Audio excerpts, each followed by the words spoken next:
سورۃ النحل آیت نمبر 77۔ اعوذ باللہ السمیع العلیم من الشیطان الرجیم من حمزہ ونفخہ ونفثہ۔ وللہ واو کا مطلب اور للہ اللہ کے لیے خاص ہے، غیب غیر السماوات آسمانوں کا، والارض اور زمین کا، وما اور نہیں ہے، امر معاملہ الساعتی قیامت کا، الا مگر کلمح کاف کا مطلب مانند، لمح جھپکنے کے، البصر نگاہ کے، آنکھ میں، او یا ہوا وہ معاملہ اقرب اس سے بھی قریب ہے، اتنا بے شک اللہ تعالی علی پر کل ہر ایک شیء چیز قدیر قدرت رکھنے والا ہے، واللہ اللہ تعالی اخرج اس نے نکالا تم کو، من سے بطونی پیٹوں، امہاتکم تمہاری ماؤں کے، لا تعلمون نہیں تم جانتے تھے، شیئا کسی بھی چیز کو، وجعل اور اس نے بنایا، لکم تمہارے لیے، السمع کان، قوت سماعت، والابصار اور آنکھیں، والافئدہ اور دل، لعلکم تاکہ تم تشکرون شکر ادا کرو۔ الم کیا نہیں، یرو انہوں نے دیکھا، الی کی طرف، الطیر پرندے، مسخرات جو مسخر ہیں، فی میں جب بھی خزا السماء آسمان، ما نہیں، یمسکو روکے ہوئے، ہم نہ ان پرندوں کو، الا مگر اللہ ان بے شک، فی میں ذالک اس، لآیات البتہ نشانیاں ہیں، لقوم قوم کے لیے، یؤمنون ایمان لانے والے۔ وَلِلَّهِ غَیْبُ السَّمَاوَاتِ وَالْأَرْضِ اور آسمانوں اور زمین کا غیب اللہ ہی کے لیے خاص ہے۔ وَمَا أَمْرُ السَّاعَةِ اور نہیں ہے قیامت کا معاملہ، إِلَّا كَلَمْحِ الْبَصَرِ مگر آنکھ جھپکنے کے برابر، او وہ اقرب یا وہ اس سے بھی قریب ہے۔ إِنَّ اللَّهَ عَلَى كُلِّ شَيْءٍ قَدِيرٌ بے شک اللہ تعالیٰ ہر چیز پر قدرت رکھنے والا ہے۔ وَاللَّهُ أَخْرَجَكُم مِّن بُطُونِ أُمَّهَاتِكُمْ اور اللہ تعالیٰ اس نے تمہیں تمہاری ماؤں کے پیٹوں سے نکالا، لا تعلمون شیئا اس حال میں کہ تم کچھ بھی نہیں جانتے تھے، وجعل لكم السمع والابصار والافئدہ اور اس نے تمہارے لیے کان، آنکھیں اور دل بنائے، لعلکم تشکرون تاکہ تم شکر ادا کرو۔ الم یروا الی الطیر مسخرات فی جو السماء کیا انہوں نے نہیں دیکھا پرندوں کی طرف جو روکے ہوئے ہیں آسمان کی فضا میں، ما یمسکہن الا اللہ نہیں ان کو روکے ہوئے مگر اللہ تعالی، ان فی ذلک لآیات لقوم یؤمنون بے شک اس میں ایمان والی قوم کے لیے نشانیاں ہیں۔ غیب کسے کہتے ہیں؟ غیب اس کی تعریف یہ ہے کہ وہ چیز جو آنکھوں سے، کانوں سے اور اعضاء سے، ہاتھ پاؤں سے، دماغ سے اور دل سے سوچے بغیر انسان کو معلوم ہو، یعنی جو چیز آنکھوں سے دیکھ لی جائے وہ غیب نہیں ہوتی، جو کانوں سے سن لی جائے وہ غیب نہیں ہوتی، جو چیز چکھ لی جائے وہ غیب نہیں ہوتی، جو سونگھ لی جائے وہ غیب نہیں ہوتی، جس کو چھو لیا جائے وہ غیب نہیں ہوتی۔ غیب کا تعلق ہوتا ہے کہ انسان کے حواس خمسہ سے بالا تر کوئی چیز۔ اب ایسا علم جو نہ کسی آنکھ نے دیکھا ہو، نہ کسی کان نے سنا ہو، نہ کسی ہاتھ نے اس کو چھوا ہو، نہ وہ کسی دل میں کھٹکا ہو، نہ کسی دماغ میں آیا ہو، اس کو غیب کہتے ہیں، اس کو غیب کہتے ہیں۔ اور یہ غیب صرف اور صرف اللہ تعالیٰ کی۔ اور یہ تعریف جو میں نے کی ہے، یہ تعریف بعض ان لوگوں نے بھی کی ہے جو اللہ کے نبی صلی اللہ علیہ وسلم کے لیے غیب کا دعویٰ کرتے ہیں، انہوں نے بھی تعریف یہ کی۔ اب سوال یہ ہے کہ جب وحی آتی ہے وہ کانوں سے سنی جاتی ہے کہ نہیں سنی جاتی؟ جب وحی کانوں میں آ گئی تو وہ غیب نہ رہی آپ کی ہوئی تعریف کے مطابق۔ تو بار اللہ تعالیٰ یہ بتا رہا ہے کہ اللہ اسباب کا محتاج نہیں، لہذا معلوم ہوا محکمہ موسمیات کا یہ خبر دے دینا کہ جی بارشیں ہوں گی، یہ غیب نہیں ہے۔ کیوں؟ یہ آثار دیکھ کر بتاتے ہیں کہ اس طرف سے ہوا چل رہی ہے، اور معمول یہ ہے کہ جب اس طرف سے ہوا چلتی ہے تو بارش ہوتی ہے، اس طرف سے بادل اٹھ رہے ہیں، اتنی مقدار میں اس رنگ کے بادل ہیں، جب عام طور پر اس رنگ کے اتنی مقدار میں بادل آتے ہیں تو بارش ہوتی ہے، یہ اندازہ لگاتے ہیں۔ اور آپ کو پتہ ہے ان کا اندازہ غلط بھی ہوتا ہے۔ یہ چند دن پہلے بھی انہوں نے پیشین گوئی کی کہ لاہور کے اندر طوفانی بارشوں کا سلسلہ شروع ہونے والا ہے، لیکن طوفانی کیا، بوندا باندی بھی لاہور کے اندر نہیں۔ اور اسی طرح اور کئی ذرائع جو ہوتے ہیں، الٹرا ساؤنڈ ہے یا اور کئی چیزیں ہیں، وہ سب آلات کے ذریعے جانا جاتا ہے، یہ غیب نہیں ہے، اس کو غیب نہیں کہتے۔ غیب ہوتا ہے بغیر اسباب اور ذرائع اختیار کیے، بغیر اپنے حواس اور اعضاء کو استعمال کیے کسی چیز کا علم ہونا، یہ صرف اللہ تعالیٰ کے پاس ہے۔ اللہ تعالیٰ فرماتا ہے زمین اور آسمان کا غیب صرف اللہ کے لیے، تخصیص کر دی، خبر پہلے آ گئی۔ معلوم ہوتا ہے کہ اللہ تعالیٰ نے غیب کسی کو نہیں دیا۔ یہ جو لوگوں کے یہاں مشہور ہے کہ عطائی غیب اللہ کے نبی کے پاس تھا، ذاتی نہیں تھا، یہ عطائی اور ذاتی کے جھگڑے بھی قرآن ہے، کوئی نئی بات نہیں ہے۔ اللہ تعالیٰ نے یہ چیز نہیں دی کسی کو، وہ اللہ کی صفت ہے، تو اللہ اپنی صفات کسی کو نہیں دیتا، نہ عطا کرتا ہے اور نہ کسی کو ذاتی طور پر اس کا مالک بناتا ہے۔ ہاں غیب کی وہ خبریں، دیکھیں یہاں پر فرق ہے، ایک ہوتا ہے غیب کی خبر اور ایک ہوتا ہے غیب کا علم، دونوں میں فرق ہے۔ نبی صلی اللہ علیہ وسلم کے پاس غیب کی خبریں تھیں لیکن غیب کا علم نہیں تھا۔ آپ کہیں گے جب خبر آ گئی تو علم کیوں نہیں آیا؟ فرق ہے دونوں۔ خبر اللہ تعالیٰ نے بتا دیا کہ قیامت کے نزدیک ایسے ہوگا، قیامت کے دن ایسے ہوگا، قبر کے اندر ایسے ہوگا، اٹھانے کے بعد، اٹھائے جانے کے بعد ایسے ہوگا، یہ سب باتیں غیب تھی نا، اللہ تعالیٰ نے بتا دی، غیب کی خبر بتا دی، لیکن علم غیب نہیں۔ علم غیب کیا ہوتا ہے؟ علم غیب کے اللہ کے بتائے بغیر بھی اللہ کے نبی کو ہر چیز کا علم ہوتا ہے، یہ علم غیب ہے۔ تو یہ نبی صلی اللہ علیہ وسلم کو عطا نہیں ہوا۔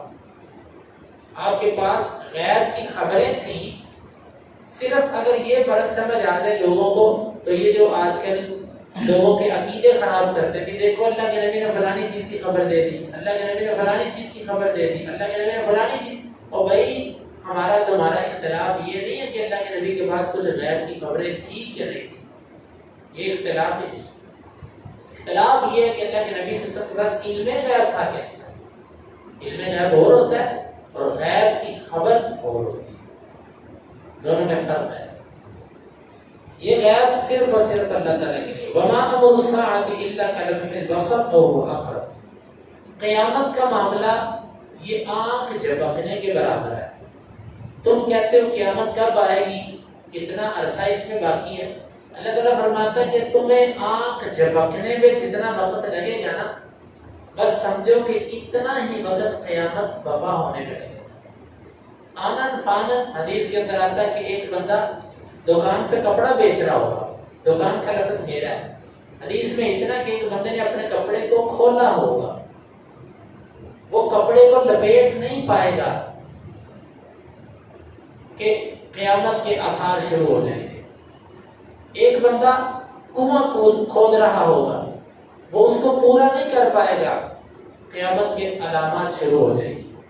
یہ اچانک ہوگا، اور جب ہوگا وہ 6 بڑی نشانیاں آنن فانن، جس طرح تسبیح ٹوٹتی ہے، اس کا دھاگا ٹوٹتا ہے اور دانے پر دانا نیچے گرتا ہے، دھاگا ٹوٹا ایسے یکدم سارے دانے گرتے ہیں، ایسے ایک نشانی، دوسری نشانی، تیسری نشانی، چوتھی، 6 بڑی نشانیاں قیامت کی، جن کو علامات کبریٰ کہا جاتا ہے۔ ایک حدیث کے اندر جو آتا ہے وہ 6 کی 6 علامتیں ایسے واقع ہوں گی جس طرح کے کسی ہار کا دھاگا ٹوٹا اور اس کے موتی پیدل پہ زمین پر گر پڑے، یوں آنن فانن آئے گی کیا، اس کو کوئی ٹائم نہیں لگے گا۔ او ہوا اقرب، یا آنکھ جھپکنے پر بھی انسان کو ایک وقت لگتا ہے نا، ہر ساتھی آنکھ جھپکے لیکن ٹائم لگتا ہے۔ اللہ کہتا ہے او ہوا اقرب، او یہاں پر بل کے معنی میں، اس کو کہتے ہیں اضراب کے لیے، او ہوا اقرب، بلکہ اس سے بھی قریب۔ آنکھ جھپکنے پہ بھی ٹائم لگتا ہے، اللہ کو قیامت قائم کرنے میں اتنا وقت بھی نہیں لگتا۔ کیوں؟ اس نے کلمہ کن کہنا ہے اور قیامت قائم ہو جائے۔ یعنی اللہ تعالیٰ کافروں کو یہ کہہ رہا ہے کہ تم کہتے ہو یہ قیامت پتہ نہیں کب آئے گی، اللہ کے لیے یہ کوئی مشکل نہیں ہے اس کو قائم کرنا۔ ان اللہ علی کل شیء قدیر، اللہ تو ہر چیز پہ قدرت رکھتا ہے، اس کے لیے کیا مشکل ہے، اس نے تو کن کہنا اور قیامت آ جانی۔ واللہ اخرجکم من بطون امہاتکم لا تعلمون شیئا، اپنے انعامات میں سے ایک انعام کا ذکر کیا کہ اس نے تمہیں تمہاری ماؤں کے پیٹوں سے نکالا۔ ایک یہ انعام ہے کہ پیدا ہونے والا ذرا سوچے کہ وہ کہاں سے پیدا ہوا، اور اگر اللہ تعالیٰ خاص وقت کے اندر جسم کے اندر، اس کی ماں کے جسم کے اندر نرمی پیدا نہ کرتا کہ وہ ربڑ کی طرح نرم ہو جاتی، تو نہ یہ بچتا اور نہ اس کی ماں بچتی۔ اس پر غور کرو، یہ اللہ کا فضل ہے کہ اس نے تمہیں تمہاری ماں کے پیٹ سے نکالا، اور پھر کس طریقے سے نکالا، اس نے اس سے جسم کے اندر کیا کر دیا، یہ سب باتیں انسانی عقل اس پر غور نہیں کرتی۔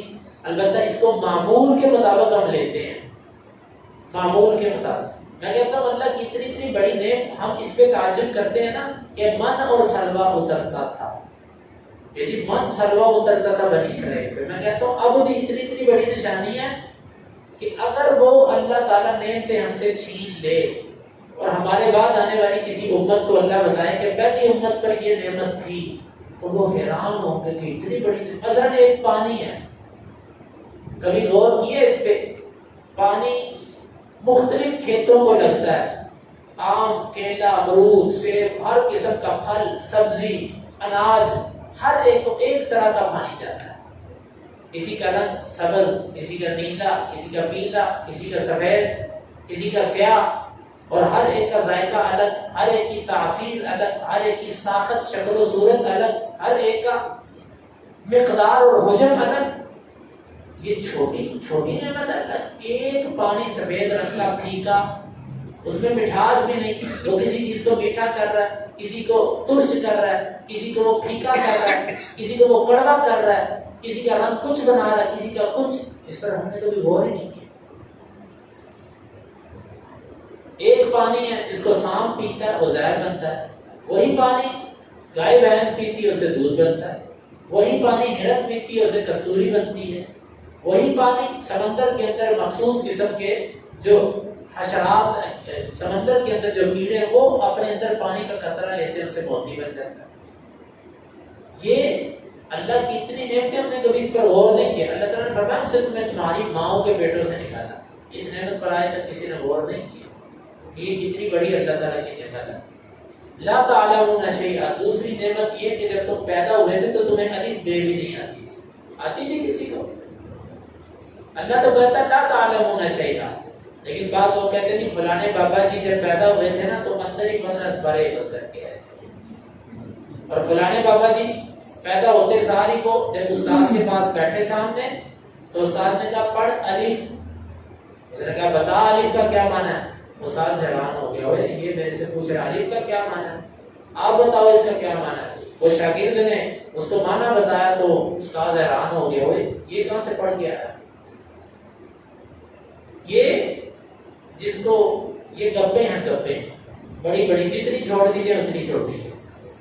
یہ اللہ تعالیٰ تو قرآن کہتا ہے لا تعلمون شیئا، تم کچھ بھی نہیں جانتے تھے. کسی نبی، کسی ولی، کسی پیر کو اللہ نے مستثنا نہیں کیا. تو کچھ بھی نہیں جانتا کہ عیسیٰ علیہ السلام نے جو ماں کی گود میں بات کی وہ اللہ نے اس وقت ان کو سکھائی. جب ماں کے پیٹ سے نکلے تھے تو کچھ بھی نہیں آتا تھا. لا تعلمون شیئا، تمہیں کچھ. تو لہذا یہ جو ایسی گپیں کبھی آپ سنیں تو اس کو امرو یار اور ٹارزن کی کہانیاں سمجھ لیا جائے. وہ چھوٹے ہوتے جو سنتے تھے نا، یہ وہ کہانیاں ہیں کہ فلانے بابا جی اتنے پارے کر کے آئے تھے اندر سے، اتنے پارے وہ یاد کر کے آئے تھے، یہ چیزیں انہیں آپ کی تھی. لا تعلمون شیئا، تم کچھ بھی نہیں جانتے تھے. وجعل لکم السمع والابصار والافئدہ، اس نے تمہارے کان، آنکھیں اور دل بنائے. تین چیزوں کا ذکر کیا. بنایا تو اس نے سارا جسم ہے، لیکن یہ تین چیزیں علم سیکھنے کا ذریعہ ہے. انسان آنکھوں سے علم سیکھتا ہے، آنکھیں نہ ہو تو کانوں سے علم سیکھتا ہے، اور پھر اس کے ساتھ دل پر، دل سے ان دونوں چیزوں پہ غور کرتا ہے. جو آنکھوں سے دیکھتا ہے اور جو کانوں سے سنتا ہے، اس پر غور و فکر دل سے کرتا ہے. اگر کسی بندے کی آنکھیں بھی نہ ہوں، اس کے کان بھی نہ ہوں، وہ بندہ غور و فکر نہیں کر سکے. ایک بندہ کانوں سے بہرا ہو، آنکھوں سے اندھا ہو.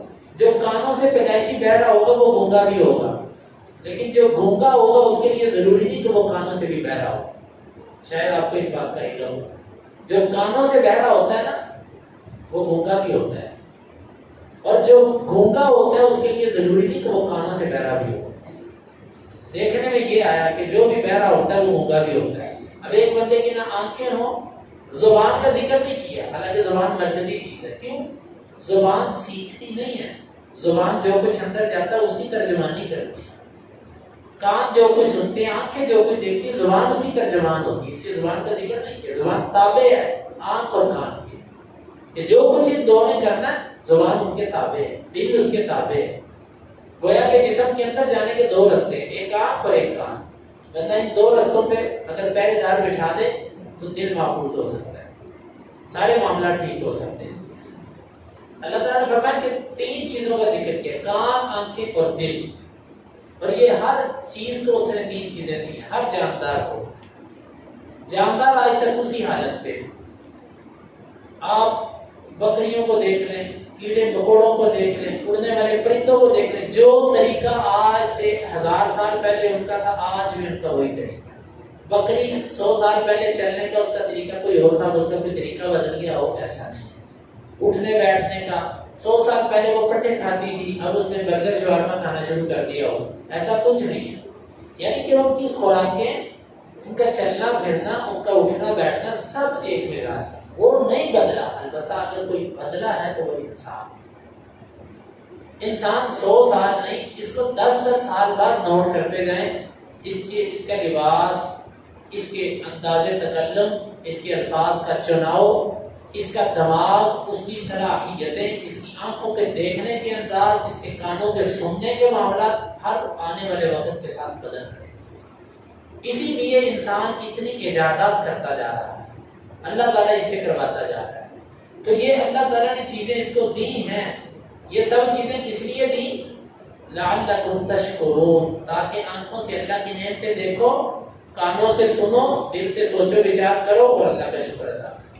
گویا کہ اصل ان تین اعضاء کا مقصد یہ ہے، لیکن ہم نے کبھی ان اعضاء کو اس کے لیے استعمال کیا؟ بہت کم. الم یرو الی الطیر مسخرات فی جو السماء، اللہ کی ایک اور نعمت دیکھو. تم آج تک یہ تو سوچتے ہو پرندہ اڑ رہا ہے، پرندہ اڑ رہا ہے. عام نظروں سے تمہارے نزدیک پرندے کا اڑنا ایک عام بات ہے. تم نے کبھی یہ بھی سوچا ہے کہ وہ کون سی چیز ہے جو اس کو فضا میں کھڑے کیے ہوئے اس کو گرنے نہیں دے رہی؟ کبھی یہ سوچا ہے؟ یہ ہم نے نہیں کبھی سوچا. کیسے وہ ایسے پروں کو ہلاتا ہے اور پھر ایسے وہ پر روک دیتا ہے اور وہ ویسے کا ویسے اڑتا جا رہا ہے فضا کے اندر. اس کو فضا میں روکے ہوئے کون ہے؟ نیچے کیوں نہیں گر جاتا؟ یہ ما یمسکہن الا اللہ، ان کو اللہ نیچے نہیں گرنے دیتا. آپ پرندے کو آج دیکھیے گا، یہ آیت سمجھنے کے بعد غور سے پرندے کو دیکھیے گا اڑتے ہوئے، آپ کو اندازہ ہوگا اللہ تعالیٰ کی قدرت. اور فضا میں اڑتے کون ہیں؟ پرندے. پرندے اڑتے ہیں. لیکن ادھر بعض لوگوں نے ایسی ایسی کہاوتیں بنا رکھی ہیں، شواز کرے پرواز سے جانے راز دلاتے. وہ کیا ہے؟ وہ ایسے سپر مین کی طرح اس کے بازو کھولے ہوئے ہیں اور ایسے وہ بابر تبارہ وہ اڑتا جا رہا ہے. تصویر آپ نے دیکھی ہوگی. یہ کون ہے جی؟ یہ لال شہباز کے اندر ہے. یہ کیا کرتا ہے؟ یہ اڑتا ہوتا تھا. اڑتے تو پرندے ہیں، کوئی انسان تو اڑتا نہیں دیکھا. یا پھر وہ پرندے ہوں گے، پرندہ ہوگا وہ. اگر وہ انسان تھا تو وہ اڑتا نہیں تھا. کون سا انسان ہے جو اڑتا تھا؟ نبیوں میں سے کون سا نبی تھا؟ پہلے سلمان علیہ السلام کے پاس بھی تخت تھا کہ تخت ان کو لے کر جاتا تھا. ایسے منہ تو نہیں کرتے تھے، کیسے کرتے تھے؟ اڑنا شروع کر دیتے. یہ ما یمسکہن الا اللہ.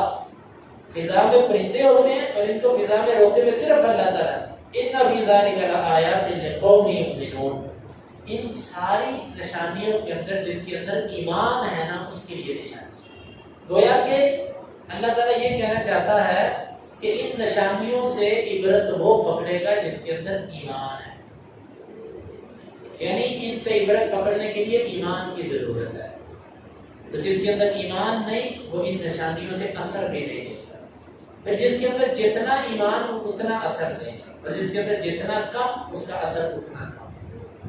یہی وجہ ہے کہ ہمارے جو اسلاف تھے وہ ایک ایک چیز کو دیکھ کر حیران ہو جاتے تھے. وفی کل شیء آیۃ تدل علی انہ واحد. ہر چیز کے اندر نشانی ہے جو یہ بتاتی ہے کہ اللہ ہے. لیکن ہم سب کچھ دیکھنے کے باوجود بھی ہمیں نشانی نہیں ملتی. اللہ تعالیٰ سے دعا ہے اللہ تعالیٰ ہمیں آیات کو سمجھنے کی تقاضوں کو پورا کرنے کی توفیق عطا فرمائے.